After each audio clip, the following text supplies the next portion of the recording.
नमस्कार, मैं मोहम्मद आसिफ और आप देख रहे हैं SPN न्यूज़। इस वक्त की सबसे बड़ी खबर से शुरू कर रहे हैं। ममता बनर्जी जो पश्चिम बंगाल के मुख्यमंत्री हैं, केंद्र सरकार पर जमकर हमला बोला है।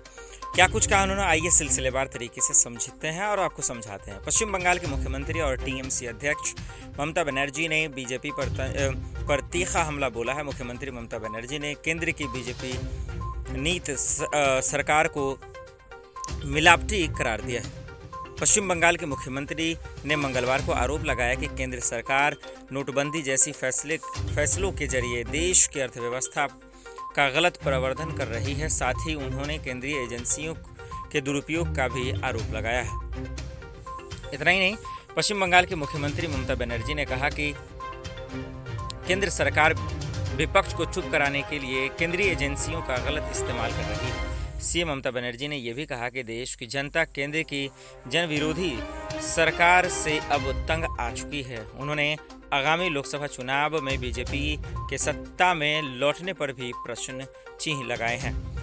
बंगाल के मुख्यमंत्री और TMC प्रमुख ममता बनर्जी ने आगे ये भी कहा कि देश भर में बीजेपी के लिए नो एंट्री होगी। उन्होंने कहा कि आम जनता परेशान हो चुकी है।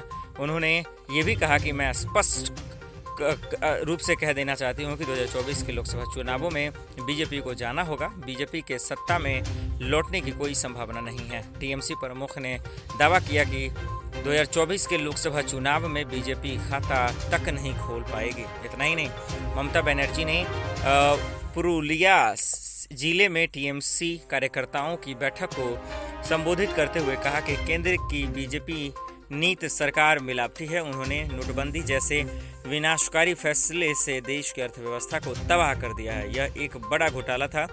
जनता परेशान है, इसलिए आगामी लोकसभा चुनाव में सत्ता में लौट पाना बेहद ही मुश्किल है।